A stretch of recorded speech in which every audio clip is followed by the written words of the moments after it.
All right, all right, all right. Welcome to the Men Who Shine show. I have here the infamous, the one and only Mr. Chris Gordon. Chris Gordon is an author, a teacher, and a speaker who transforms lives using gratitude, helping them achieve greatness on their own terms. He's a survivor of necrotizing fasciitis. If you don't know what that is, stay tuned. And he inspires others to go for their greatness and to live gratefully. His book, From Survivor to Striver, How Gratitude Can Transform You into a Superhero, has just been released and is available now. He's going to give us all the good secrets to live an amazing and grateful, happy, joyous, and free life. Welcome, Chris. Case, thank you so much for having me. I greatly appreciate it. Yeah, for sure. Well, I would hope you would, young man, I being the know. gratitude expert. Yeah, I know. It would be uh, a little against my type to say, "Oh yeah, thanks for nothing." Yeah, thanks for Yeah, I can totally do without this. yeah, well, I No, I do definitely not want to be a hypocrite. No, I greatly yeah. appreciate the opportunity. Yeah, for sure. I mean, I definitely appreciate you being here because I'm let's see, I don't know if you can pair gratitude and junkie together. Gratitude junkie, if that's a It goes with it's like cheese and wine. yeah, Yeah, exactly. So I am a huge believer in the power of gratitude. It's really how it got me out of homelessness, has helped me through different substance abuse issues and things like that. So tell me a little bit about your journey. For anyone who doesn't know you, coming out, what is necrotizing fasciitis? What has your journey kind of a little bit of your backstory that led you to the point that you are now? certainly.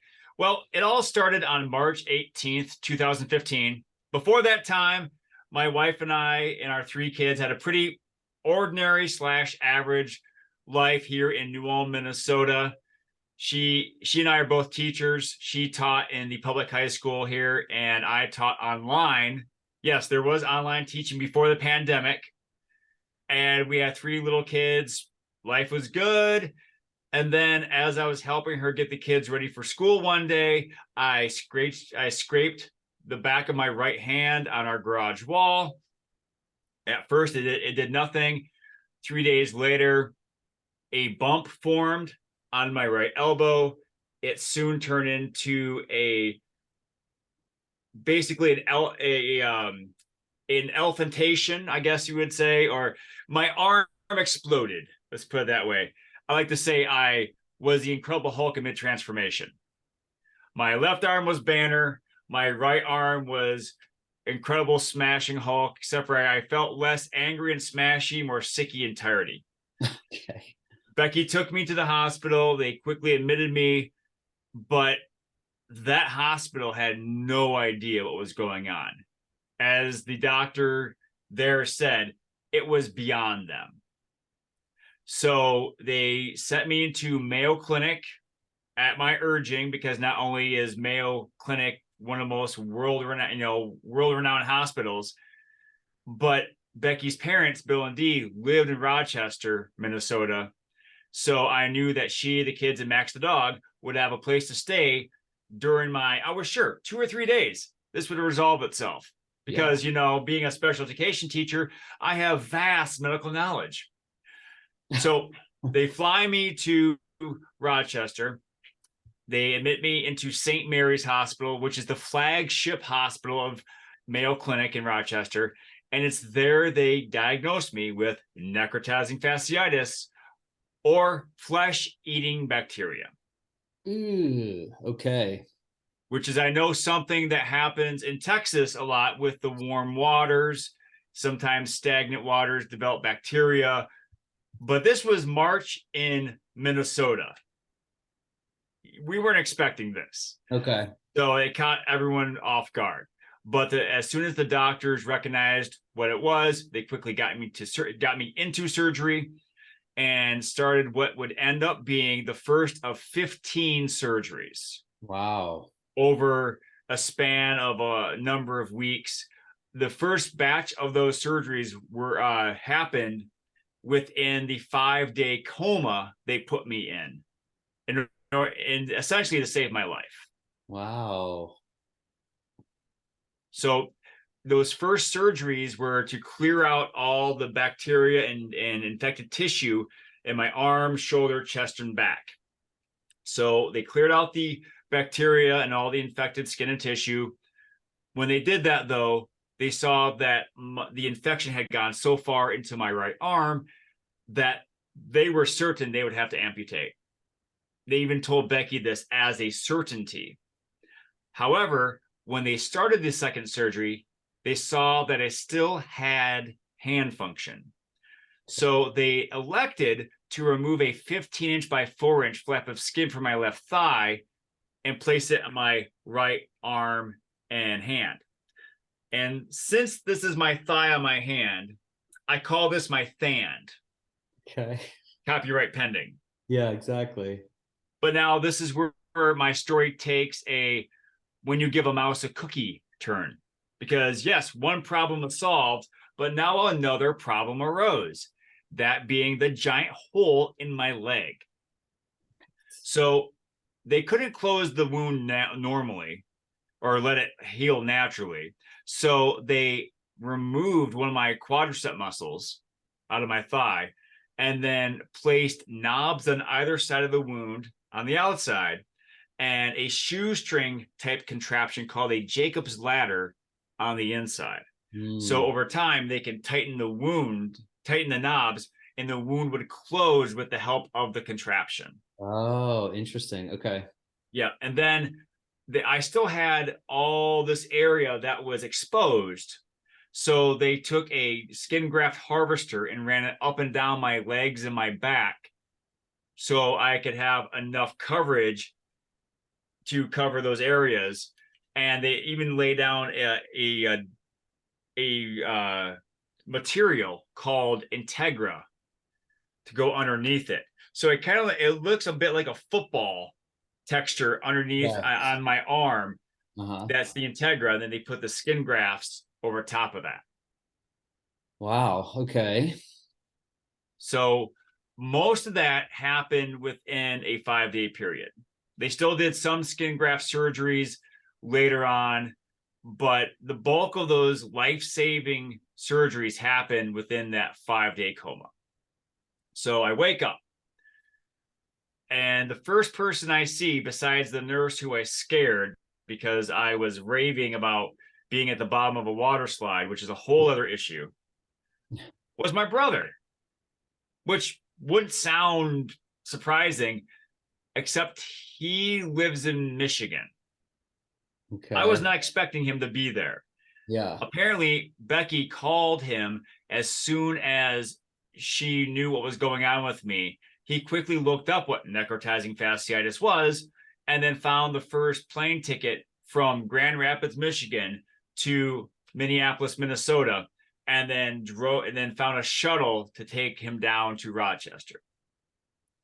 Jeff, my brother, calls Becky and my dad, Bill. They come to the hospital. They chat with me for a little bit. And then to give me rest, they leave.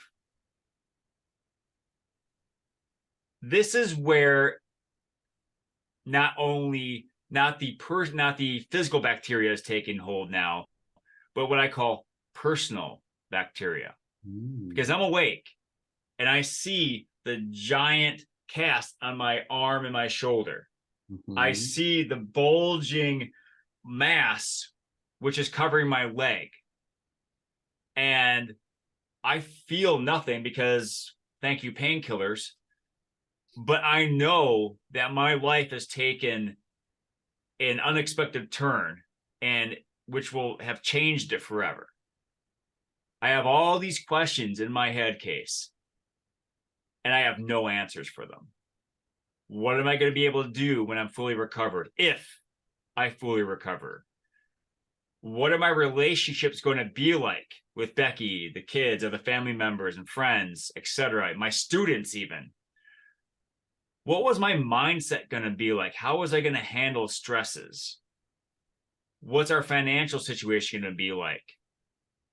As it turns out, I missed an entire quarter of school. To a kid, that's great. Yeah. To a teacher who is a huge contributor financially to the family, that's a big issue. Yeah. I had all of these questions swirling around my head, infecting it like a personal bacteria. And I felt my mindset start swirling into a negative spiral. Mm-hmm. Thankfully, though, that negative spiral didn't have time to ruminate, because in one of our daily chats during those first 2 weeks of my hospitalization, Becky started telling me about things that people were doing in our various communities. She was telling me about how our neighbors were snow blowing our driveway and shoveling our walkway. She told me how people in our neighborhood, including the police, were keeping an eye on the house. Because when you live in a small town, the phrase flesh-eating bacteria spreads as quickly as the actual bacteria. I'm sure. Everyone knew our business. People in Rochester were stopping by Bill and Dee's house to check on the kids and Becky, to drop off food and toys. One of Becky's high school classmates started a GoFundMe account that actually offset all of the lost wages I had incurred because of my hospitalization. Oh, that's amazing. Becky told me what all of these people were doing, and I felt that personal bacteria wash away. And I was left with what I now call the attitude of gratitude, or TAG for short. Yes. And I started asking myself new questions, like, what was I grateful for? What am I thankful for in my life? What good things do I have in my life? And so, Casey, I'm going to ask you, what good things do you have in your life? Oh, so many. So many. The opportunity to connect with individuals like yourself who are out in the world doing the work is an amazing blessing. The ability to shift my emotional state, the ability to observe my thoughts and pick a better feeling thought, really get some space to find my peace, and a lot of the times I could kind of rattle off I've got these beautiful flowers, I have plant life, I have my children, my mother, my partner, all these things that I have to be grateful for. And a lot of the times, I don't want to say that perpetuates the belief that the source of our peace and our joy is outside of ourselves.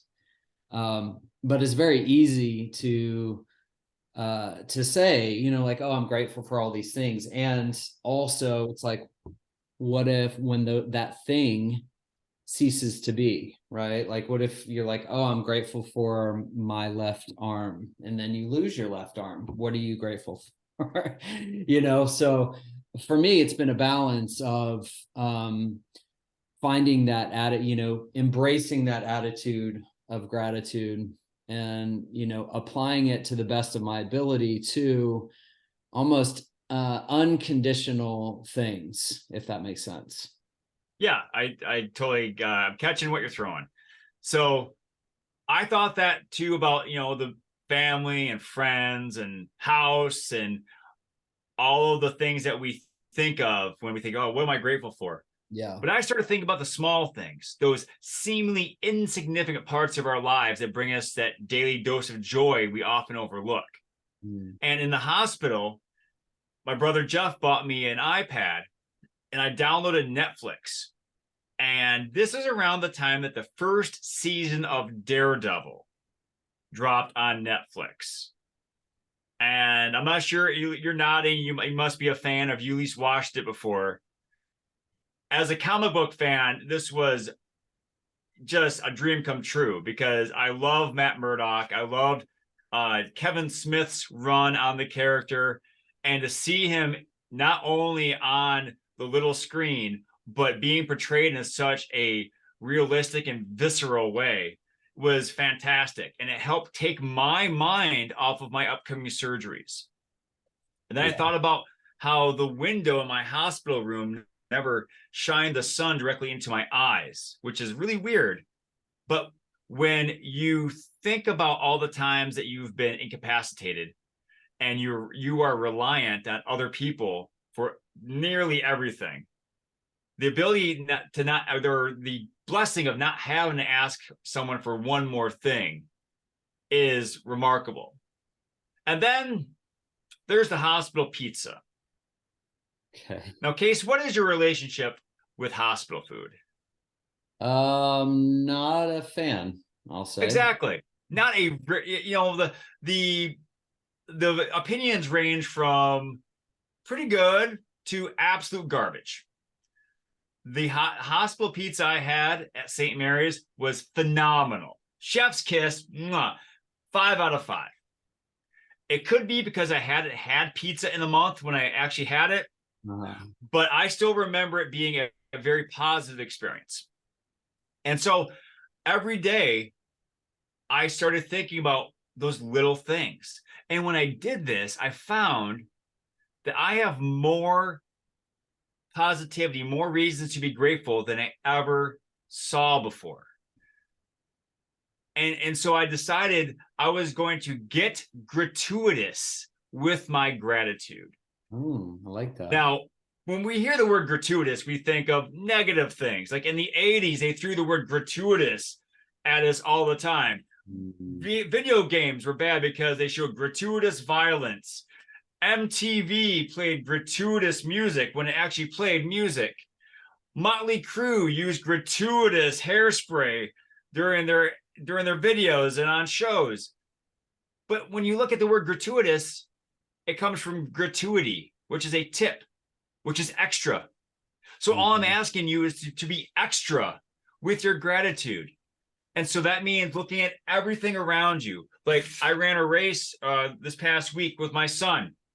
I'm thankful for this bib because it has a little sensor on back to alert the sensors at the finish line to tell me how fast I ran the race. I'm thankful for these safety pins because they kept the bib on my shirt. I'm thankful for this pencil so I can write things down when I need to take notes. I'm thankful for Six, my stormtrooper that I found at a garage sale, and I call him Six because that's how much he costs. Nice. By being able to look at everything around you and find some reason to be thankful for it, even if it's something you rarely use, like this stapler. You know how often an online special education teacher needs a stapler? Not very. Yeah. But when I need it, it's here. And so I'm thankful for this stapler, even in the times I don't need it. And so being able to find that gratitude on a daily basis when you don't need to be thankful or grateful really strengthens the gratitude you have when you need the gratitude in those times of despair and negative moments. Yeah, I was going to ask you, sometimes it's easier to look back, say, oh, I'm thankful for this time of, my experience with a flesh-eating bacteria.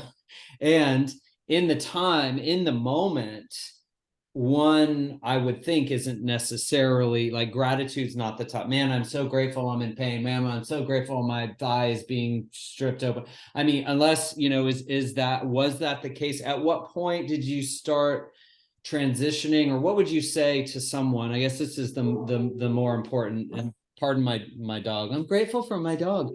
There you go. I have a whole story about my dog, how I am grateful for him. But anyway, I'm going to finish my question and then mute myself. But at what point, what would you say to someone who's in the darkness, who's in the bacteria of the mind, in the personal bacteria, whatever the bacteria is, whatever the thing that's going on, that's kind of feeling like they're being shredded, they're being pulled apart, their life as they know it is kind of up in the air, they don't feel grounded, they feel lost. What would you say to them if they're kind of in the darkness right now? Start small. Sometimes when we are in those pits of despair, in those negative swirls. We look at the big things. And like, for example, a week before my hospitalization, I had run a 5K in less than 19 and a half minutes. I was in really good shape. Wow. Now I'm missing an entire leg muscle. So my health, the status of my health was definitely not where it was. So I didn't really think, oh man, I'm so glad I can't run anymore right now. I thought about, well, hey, I can watch this show. Hey, this pillow is actually quite comfortable. And by starting small, even if it's things that don't affect you on the offset, like, hey, that picture, okay, I mean, that's an okay picture, but it's, at least it makes the wall look a little more, colorful. And I know that, and it might sound trivial, but that's the point. The point is to test yourself, to push yourself, to find the positives, because sometimes the positives aren't going to come up and greet you and say, hey, I'm something you should be grateful for. Sometimes you got to go after it. Yeah. And so looking at the small things, looking at the things that make you smile, that bring a fond memory, even if it's sometime way in the past, something that makes your life a little easier, is the way to start. And then you can build on those items, build on those thoughts, and that will help you get to the point where you can step it up to the next level and get yourself, a little further out of that hole. Yeah. I never want to say I know. I'm never going to say I am the master of mental health, because I'm only me. Yeah. I don't know anyone else's experience. I can't speak of anyone else's experience. But from my perspective, this is what has worked for me. Yeah. That's amazing. That's great advice. I think a lot of the times we want to have everything all mapped out. We want to have, let's say the next job, the next career, the next house, the next car, the next, big thing. And we think that that's going to give us this, this feeling of peace or happiness or joy or whatever it is. Mm-hmm. And we don't necessarily, there's almost like this fear of being grateful for what we have, because we feel like that'll mean like we don't get anything more, like, oh, I don't want to be grateful for X, Y, or Z, because then I want A, B, and C. So it's kind of a game in a way to,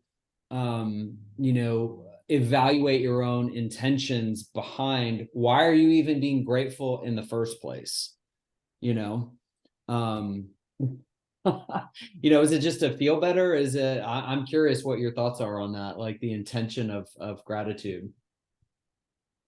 I think that in my situation, I needed to feel gratitude because not only of what I had myself, but my purpose in life in my different capacities. Because I knew that eventually I wasn't going to be in the hospital forever. I needed to get discharged and go back home. And so my wife deserves someone who is happy and thankful, even though they look like a discount Deadpool. My kids deserve a dad who, despite constant discomfort and pain, will play with them. My students deserve a teacher who, despite his personal struggles, will put those aside so he can help them learn how to do math. My friends deserve someone who, despite his imperfections, will show up for them when they need help. Yeah. So a large part of my gratitude practice is not just for me, it's so I can better serve others. I love that. That's beautiful. Good for you. Thank you. And it's it's like we look at all these problems in the world, and I mean, God, we could sit and talk for an hour just about, a fraction of them just in America, not even in the world at large, but you see all these, and it's easy to kind of look and extend blame or responsibility for all the problems in the world to other people, to other systems, governments, whatever you want to say.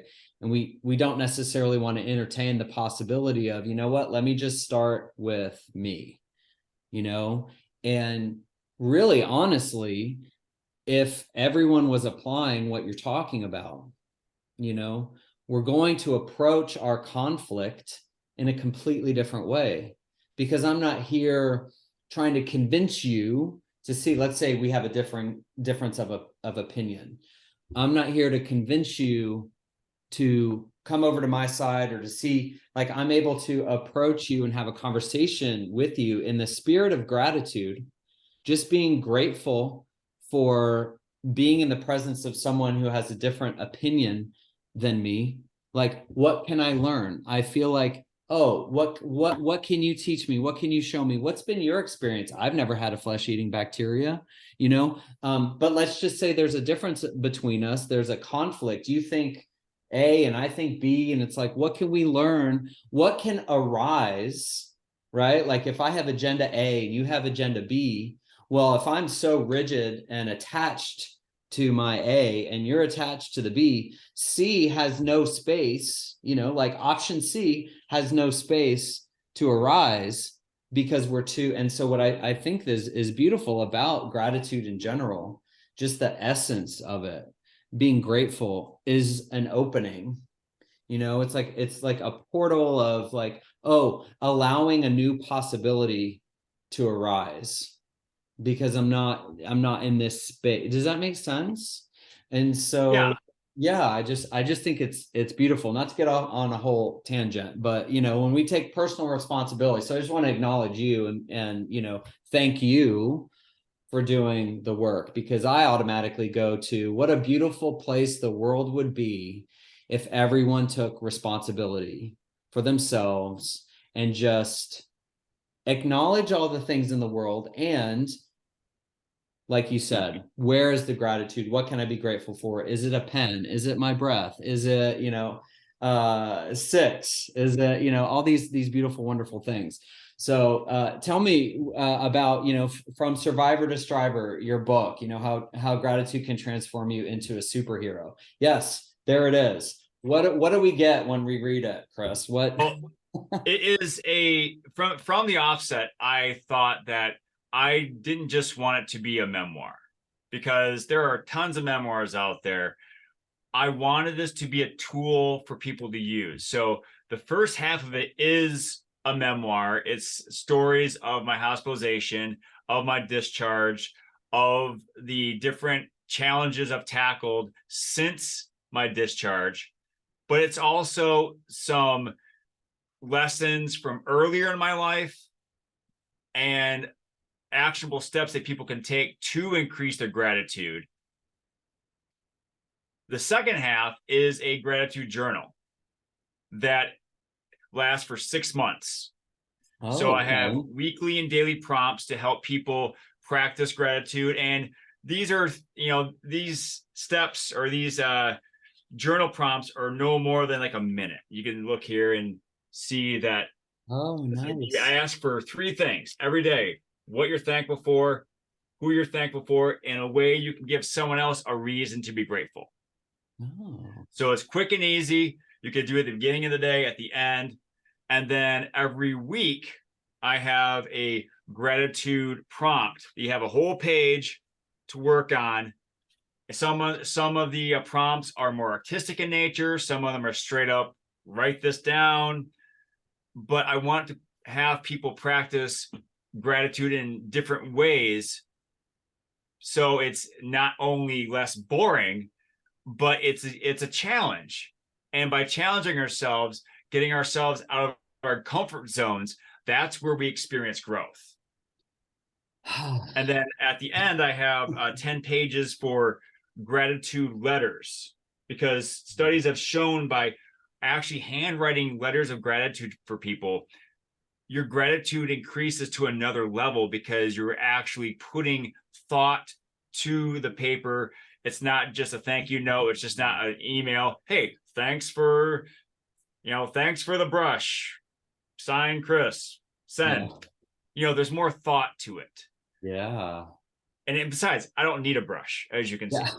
So, my goal for this, obviously, I would love to be Amazon bestseller. I would love to be rich from this book and swim in my Scrooge McDuck money bin. Mm-hmm. But at the very least, I want someone to grab this book and become stronger in their gratitude and have their life benefit because of it. That is my goal. Mm-hmm. Yeah, And it's beautiful. I have my superhero tendencies here in the design of the cover art. I love that. Carol Wentz, my partner, and I worked on the book. I'm very thankful for her and her contributions to it. Yeah, it looks amazing, and congratulations on getting it done. Because Thank I you. know a lot of times people are like, oh, I want to write a book. They don't actually cross that finish line. They don't run the marathon. They don't do the thing. So congratulations on the discipline that it took to actually get it out there. So Thank you. I appreciate that. being that it like literally just came out, what's next for you? What are you up to creating? Well, I have actually in my town, I'm going to host a gratitude workshop / book signing. So that's going to be fun. Okay. And I'm just going to work on promoting the book, finding speaking engagements in schools and organizations. I'm going to be working on a video course so people can increase their gratitude and just do what I can while also being a good husband, a good father, a good friend, a good teacher, a good runner, all the things. All the things, checking off all the things before Yes. Christmas, especially. Mm-hmm.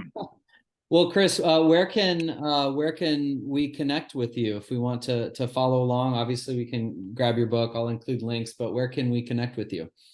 Well, first of all, Case, I want to thank you so much for this opportunity. I really appreciate it. I know we've been chatting for a while, so it's fun to actually connect with you. Yeah. People can find me at chrisdtgordon.com.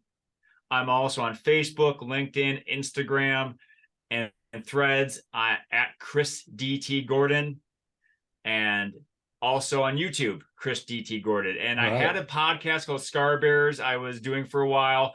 I kind of let the regular episodes go because of my focus on my speaking in the book. But I do post videos on there once in a while. I got to get better at that. But, we all can get better at things. But basically you type in Chris DT Gordon, you can find me in most places. Awesome. Thank you so much. Well, you've gone through a lot. You've come a long way, and at the same time, you're just beginning. I feel like when we let's say, like you said, come out of the comfort zone. I'm a big believer in, like, everybody's got some sort of something, some closet to come out of, some fear to either stay in the cage or to kind of dismantle and deconstruct. And it's not always the most comfortable of processes.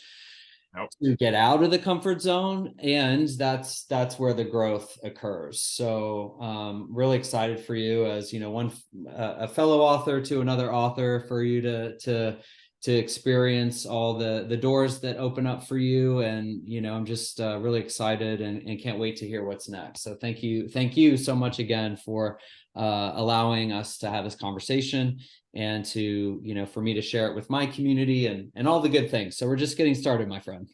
Well, thank you, Case, once again for the opportunity, and it's a pleasure to talk with you, and any way I can help. Yes, thank you again.